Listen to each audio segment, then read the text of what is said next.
Olá, alunos, sejam muito bem-vindos. Estamos aqui então iniciando a nossa primeira aula de filosofia para ensino médio e para cursos pré-vestibulares. E hoje nós vamos falar então sobre a introdução da filosofia e esse processo de transição entre o mito e o pensamento racional. Vamos lá.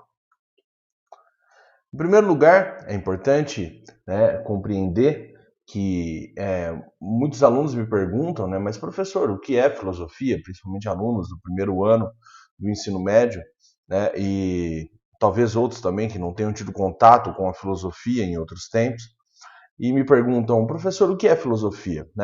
O mais habitual que se vê é tentar buscar o significado do que é filosofia com o recurso do dicionário. Logicamente que as definições, a expressão e as expressões que estão presentes no dicionário, elas são complexas, elas não esclarecem para nós o que é de fato a filosofia. Tá? Isso tem um porquê, logicamente, né?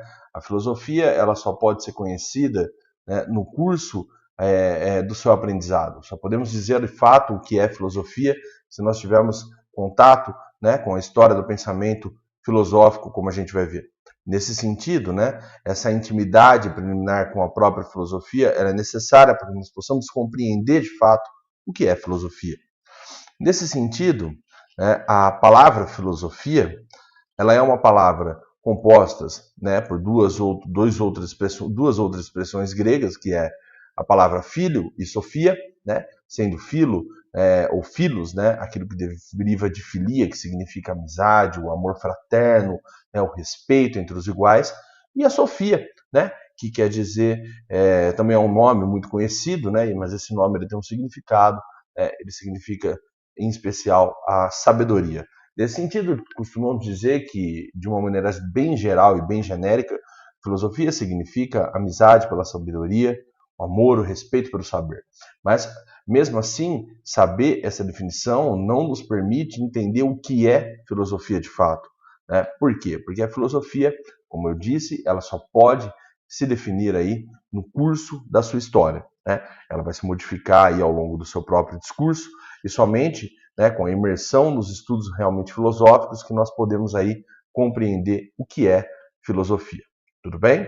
Nesse sentido, existem algumas questões que servem para nortear aí as nossas reflexões sobre o que é filosofia. Deixa eu só arrumar essa câmera aqui, pessoal, porque ela está cobrindo um pouco os nossos slides. Vou deixar ela aí num tamanho mais adequado. Bem, nesse sentido, as questões norteadoras do que significa filosofia de fato, elas estão relacionadas muito mais aí às seguintes questões, Como se caracteriza a atividade filosófica, tá? Então, atividade filosófica, a gente vai ter um tempo aqui para refletir um pouco sobre o que significa isso. Tá? Também entender quais são os objetos de estudo da filosofia, sobre o que a filosofia se debruça na busca da compreensão do que ela está tentando compreender, vamos dizer assim. E quais são as áreas que vão compor o conhecimento filosófico? Então vamos dar uma olhada também quais são os principais campos do conhecimento filosófico e a razão para a qual nós estudamos a filosofia. Tá? Nesse sentido, essas questões elas são importantes para a gente poder tá transformando aí e criando um interesse bem geral aí sobre o curso de filosofia que a gente vai ver aqui nesse canal, tudo bem?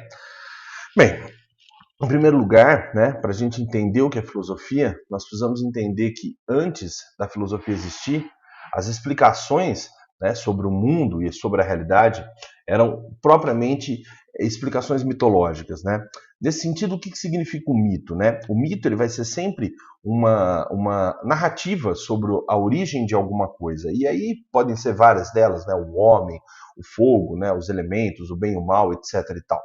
Por mito, nós temos aqui, então, a ideia de ser uma narrativa que tenta justificar a ordem do universo, os fenômenos da natureza, as relações entre os seres humanos, sobre bases sobrenaturais. Então, é sempre uma força sobrenatural, uma força que está além das capacidades humanas, são mágicas, portanto, que intervém de alguma maneira na natureza, nos fenômenos da natureza, nos sentimentos humanos e etc., para definir o que está acontecendo. Tá? Isso é muito próprio de toda e qualquer religião, tudo bem, gente? Nesse sentido, como a gente conhece as religiões mais atuais, principalmente as grandes religiões monoteísticas, nós entendemos que mito também é inquestionável, como essas religiões são. Né? Não se expõe ao debate racional. Né? Basta você acreditar, você tem que aceitá-lo pelo seu valor sagrado, pela sua tradição. Tá? Caso você questione, ele perde o fundamento, né, do que ele realmente significa. Nesse sentido, pessoal, o mito ele vai sempre estar narrando as coisas, né, no caso, né, dos mitos antigos, os mitos gregos, né, politeístas e tudo mais, em relação às alianças, né, as relações sexuais entre os deuses, as lutas, né, entre essas forças sobrenaturais que governam o mundo e que eram chamados de deuses. Nesse sentido, os mitos, né, sobre a origem do mundo são sempre genealogias. Né? É muito interessante, né, esse tipo de intervenção. Então, quando há uma intervenção mágica no cosmos, né, a gente já vai explicar melhor o que significa esse termo, a gente chama ele de cosmogonia, tá? E quando ele se refere às relações entre os deuses afetivas, sexuais, etc., né, de geracionais e tudo mais, nós vamos chamar isso de teogonias.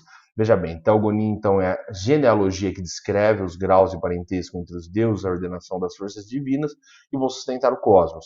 E a cosmogonia vai revelar aí a formação do universo e os fenômenos que compõem a nossa realidade, né, explicando porque o mundo é do modo como nós observamos, tá? E aí vai estar explicando, né, todo o sentido desse universo a partir desses deuses que a gente acabou de citar. Então, o mundo, né, ele é sempre concebido como produto da ação dos deuses, tá, de maneira geral. Nesse sentido, né, eu trouxe aqui alguns mitos para vocês depois darem uma pesquisada, uma lida sobre algum vídeo aí que vocês possam interessar. Muito interessante, né? Existem filmes também que está sempre falando desses mitos. Então, por exemplo, a gente tem aqui o mito de Teseu e o Minotauro, né? Que está junto aí com a história do fio de Ariadne, todo o significado e o sentido que essas coisas têm, né? Como que Ariadne teceu um fio, né, para que Teseu tivesse condição de sair do labirinto, aquela coisa toda, né? Esse é um mito muito bonito, né? Vale a pena ler e refletir, né, sobre a importância, né, e da nossa vida em comparação com as coisas que acontecem aqui, é muito legal, tá? Também temos aqui, né, um mito, né, de Prometeu, né, quando ele rouba, né, o fogo, né, de Efésios e traz para os homens, né, porque os deuses não gostaram da criação dos homens, né, pelos titãs e deixaram eles na escuridão, né, e sendo Prometeu aí um dos poucos titãs mais queridos dos deuses, ele decide trazer o fogo, trazer a luz para os homens, né, e o castigo dele vai ser aí justamente, né, ficar sofrendo eternamente, né, com o seu fígado exposto na beira de um penhasco e as aves de rapina bicando o seu fígado diariamente, que regenerava durante a noite, para que no outro dia ele sofresse o mesmo sofrimento aí, né? Muito, muito legal também para pensar em muita coisa, tá? A caixa de Pandora, né, foi o castigo aos homens, né, como resultado dessa ação de Prometeu também, né? E aí, né, o que traz a caixa de Pandora, né? A caixa de Pandora ela vai trazer aí, né, todas as desgraças do mundo, a fome, a peste, a morte, né, entre outras coisas aí, né, e no susto, né, quando Pandora abre a caixa, né, junto com Epimeteu, né, ela vai fechar no susto e dizem que a única coisa que sobra dentro da caixa de Pandora é a esperança, né, esse sentimento humano quintessencial, simultaneamente, né, a fonte da nossa maior fraqueza e da nossa maior força, né. Então, são mitos aí que nos faz pensar em muitas coisas, né. Temos aqui também os 12 trabalhos de Hércules, que é uma referência, né, do homem viril, o homem trabalhador, batalhador, aquela coisa toda. São alguns mitos aí para vocês pensarem, então, dar uma lida sobre, entender que os homens se inspiravam nesses mitos, né, para suas ações do dia a dia, né, os seus ensinamentos e tudo mais. Eles tinham, logicamente, uma grande importância aí, e eu acho que eles não são dispensáveis totalmente, mas a filosofia, né, ela vai vir com uma maneira diferente, né, de estar explicando o mundo, a realidade, né, muito mais interessante aí, por quê, né? Porque ela está tentando explicar as coisas, né, como elas são de fato, né, como elas são em si, né? Esse é o papel aí do primeiro, chamado primeiro filósofo que a gente vai ver na próxima aula, o Tales de Mileto, né? Ou seja, explicar como as coisas são por si só, né? Então a filosofia, ela vai explicar a produção natural das coisas coisas por elementos e causas naturais, impessoais. Ela não admite as contradições como os mitos admitiam, mas ela exige a explicação coerente, lógica, racional. Ela é sujeita a críticas, né? Enfim, nós vamos chamar isso de cosmologia, tá? Vamos entender aqui só uma questão, pessoal, tá? Eu vou antecipar para vocês que cosmos é o universo, tá? O universo ordenado por alguma coisa. Depois a gente vai falar mais sobre isso, mas por hora cabe a gente entender um pouco isso. Tá? O cosmos é um universo totalmente ordenado, com o seu nexo, coerência, etc. e tal. E quando nós falamos em cosmologia, nós estamos falando do estudo racional do cosmos, né? De maneira lógica, racional. Né? Esse logia vem de logos, né? Uma expressão aí que significa o discurso racional, o pensamento, a reflexão, né? Uma inteligência por trás de tudo, né? Do próprio universo aí nesse caso. Bem, a atividade filosófica, né, então, como eu já vinha dizendo, né, ela vai ter seu início aí com um cara chamado Tales de Mileto, ele que vai criar essa cosmologia, né, que tenta explicar o mundo, né, o universo de uma maneira exclusivamente racional, e logicamente que isso vai contrastar aí com as narrativas mitológicas dominantes, né? Nesse sentido, o que o Tales vai tentar fazer é tentar compreender a origem do cosmos, né, dos fenômenos naturais, do universo, por meio exclusivo da razão, né, do pensamento, da reflexão lógica e tudo mais. Todos os assuntos relativos ao cosmos e à natureza, eles deveriam então ser explicados, discutidos, né, baseado naquilo que eles são em si mesmo, como eu já disse, né? Não com base em algo exterior, uma força sobrenatural, algo do tipo como acontecia com os mitos. Tá? Então, é a adoção aqui de uma perspectiva propriamente crítica, tá? Uma perspectiva crítica, questionadora, né? Que não aceita qualquer tipo de conclusão e etc. Tá? Então, a atividade filosófica ela é necessariamente essa nova forma de pensar que adota esse modelo de explicação causal, tá? Ou seja, todo e qualquer fenômeno natural ele está interligado um ao outro em termos de causa e efeito. Há uma relação de causa e efeito sobre todas as coisas. Então, se alguma coisa acontece, acontece por causa de outra coisa e por aí vai. Então, todo fenômeno é efeito de alguma causa natural que o precede. Nesse sentido, para explicar o fenômeno, você tem que elucidar a causa que vai determinar esse fenômeno. Então, veja bem, uma coisa... só que essa causa ela também tem que ser coerente, ela tem que ser racional e ela não pode ser contraditória. Porque vocês podem falar, mas os deuses eram as causas. Sim, eles eram as causas. Mas buscava-se, além disso, e algo que fosse coerente, que não fosse contraditório, né? Nesse sentido, nós temos a mudança da mentalidade, que vai resultar nessa característica inicial da atividade filosófica, que nós vamos chamar de problematização dos questionamentos. O que significa isso? Problematização dos questionamentos seria justamente a ideia de que para se conhecer, né, de maneira segura alguma coisa, você precisa questionar, discutir exaustivamente todos os seus aspectos. Então, o que significa isso? Que é preciso sair do mero plano da opinião, certo? Sair do plano da opinião é abandonar o senso comum, porque o senso comum era totalmente diferente do saber crítico. Vamos ver, né, como que isso funciona mais ou menos. Então, veja bem, um saber crítico, ele é investigador, ele questiona, ele vai construir sentido, significado, ele enfrenta os desafios e conflitos, ele aprende, né, parte de um sujeito cultural, né, tá sempre na busca, ele é sensível, né, ou sensível no sentido de perceber as coisas, tá? Ele vai explorar, enfim. Já o senso comum, ele já é muito mais imediatista, né? Portanto, então ele segue uma tradição, ele é geralmente preconceituoso porque ele não está questionando os valores e o que está sendo pensado. Ele é acrítico, ele não tem crítica nenhuma, ele é sentimental, superficial, imediatista, como eu já disse, ametódico, ou seja, não há método. Né? Ele simplesmente, se você explicar, mas como você chegou a isso, né? A essa ideia que você está tendo, a pessoa não vai saber falar, eu sei isso por causa disso, disso, daquilo, muito pelo contrário. Ela simplesmente vai falar, ouvi falar, e é o que eu acho, é o que eu penso, enfim. Ele é particular, né? Portanto, ele é muito subjetivo, né? Fragmentário, portanto, também, né? Prático, né? Serve para as coisas imediatas, né? Útil, então, nesse sentido.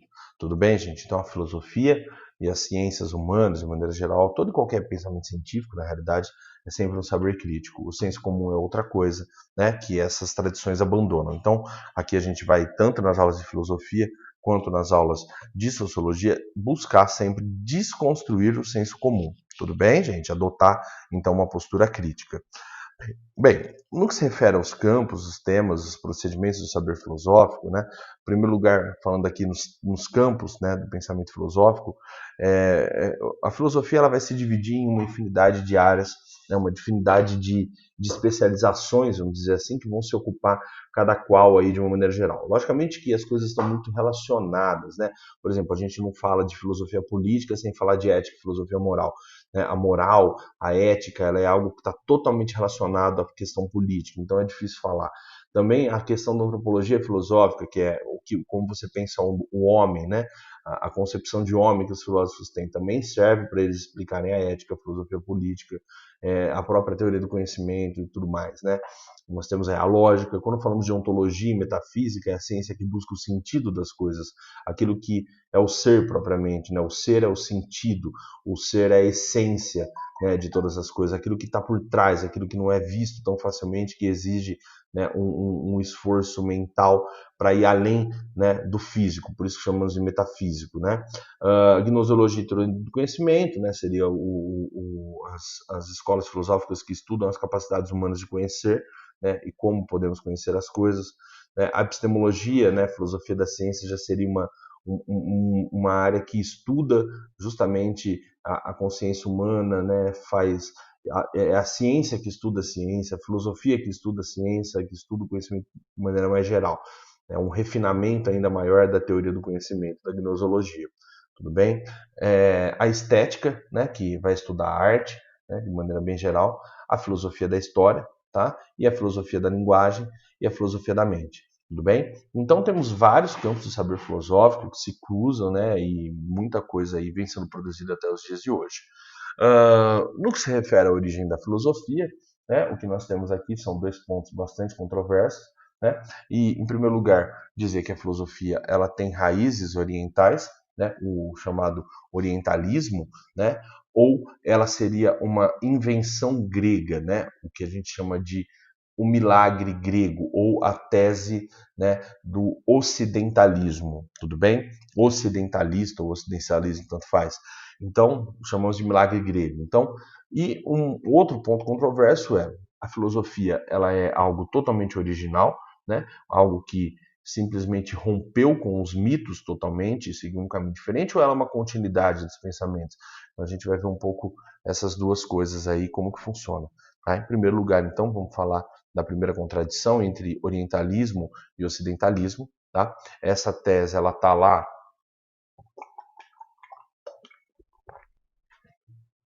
em um pensador, um historiador chamado Diógenes Laércio, que ele vai dizer que os primeiros esboços da filosofia eles eram encontrados na Antiguidade Oriental e foram intercambiados através das viagens marítimas e das transações comerciais. Por exemplo, o que nós temos aqui é a matemática e a astronomia, né, que já era de conhecimento dos árabes, né, e tudo mais. A astronomia também dos povos antigos, né, do Oriente, de África e tudo mais. A concepção de elemento primordial, né, ou seja, a ideia de uma inteligência ordenadora incessante que combate aí entre forças opostas, também é uma questão aí, né?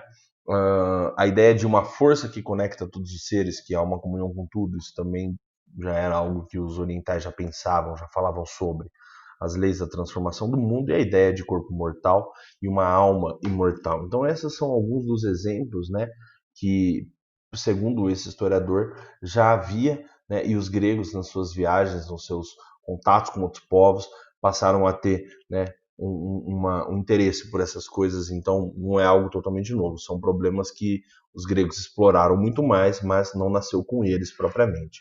Por outro lado, a chamada tese do ocidentalismo, né, ou milagre grego, né, vai defender uma originalidade total aí dos gregos na busca por explicação racional dos fenômenos naturais e dos eventos humanos.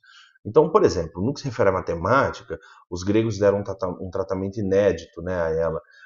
Se torna um conhecimento teórico científico, com a invenção da geometria, da aritmética, né?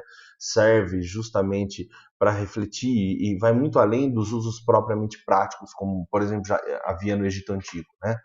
Um exemplo. Tá? Então, eles também inovam a astronomia com esquemas matemáticos, né, e fazem dela propriamente uma ciência que estuda os astros, né, já que antes ela era tida muito mais como astrologia. Tudo bem, pessoal?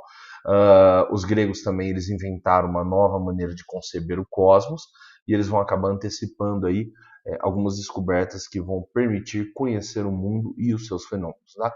Então, existe esse embate, né? Eu acredito que, né, um pouco dos dois tem um tanto de coerência aí, mas enfim, não cabe a gente julgar, mas cabe a gente conhecer, tudo bem? Por outro lado, a ideia de continuidade entre mito e filosofia, né? A outra contradição, né? Quando se fala em continuidade, entende-se que havia um vínculo estreito entre os discursos do mito e filosofia, sendo a filosofia vai se apropriar aí das representações míticas e dar a elas aí uma nova linguagem. Os primeiros filósofos eles não se preocuparam com experimentações e não procuraram comprovar empiricamente suas ideias, eles eram apenas especulativos, assim como eram, né, os poetas rapsódios, né, que eram os que narravam os mitos. E a questão de que os primeiros filósofos tentaram responder os mesmos questionamentos, né, dos mitos. Tá? Então, os problemas que eles deram continuidade nas suas reflexões já eram problemas que os mitos tentavam resolver. Então, não há uma total originalidade nesse sentido, né? Os mitos serviram muito aí para os primeiros pensadores. Talvez seja, né? A tese da descontinuidade já vai dizer algo diferente. Vai dizer que a filosofia, como sendo algo original e dissociada da narrativa mítica, totalmente, porque houve a possibilidade da razão conceber o princípio de tudo, né? Também você tem a ideia de que a filosofia ela obedece apenas às leis da razão e ela explica sempre racionalmente como as coisas acontecem agora e não apenas como elas se originaram. Nesse sentido, os gregos eles inventaram a filosofia e tentaram compreender o cosmos, a natureza e os seres humanos por um caminho que nunca foi antes percorrido. Para nós o que interessa é isso, né? Temos aqui pela primeira vez o nascimento de uma maneira muito diferente de pensar as coisas e que até hoje é uma principal, né, um dos principais exercícios humanos aí de compreensão do todo, né? Se hoje as pessoas não entendem muito isso, né, as pessoas deveriam saber que a maior parte das grandes descobertas científicas elas tiveram, né, a sua ideia inicial, como a gente vai ver nos pré-socráticos, né, na próxima aula, justamente por conta da filosofia, né? Se não fosse a curiosidade, a dúvida dos filósofos, muito provavelmente nós não teríamos até hoje nunca colocado o pé para fora desse planeta, né? Um exemplo, tudo bem? Bem, no que se refere ao surgimento da filosofia, então, existem alguns fatores históricos que são muito importantes, né, que devem ser levados em consideração. A humanização dos deuses gregos, tá? Isso é importante porque, né? Porque havia uma proximidade muito grande, né, entre eles e isso vai fazer então com que os filósofos eles tenham aí uma, uma maneira muito muito muito íntima, né, e muito como que a gente pode dizer, muito responsável, uma responsabilidade grande dos deuses de se identificar com tudo, né? As viagens marítimas são fundamentais, são, né? Porque se a gente pegar as teses ali do orientalismo, por exemplo, mesmo que alguns não acreditem totalmente nela, de fato houve contato e de fato houve muitas coisas, né? E quando as pessoas viajam e conhecem outros lugares, elas tendem a se desenvolver muito mais. Tá?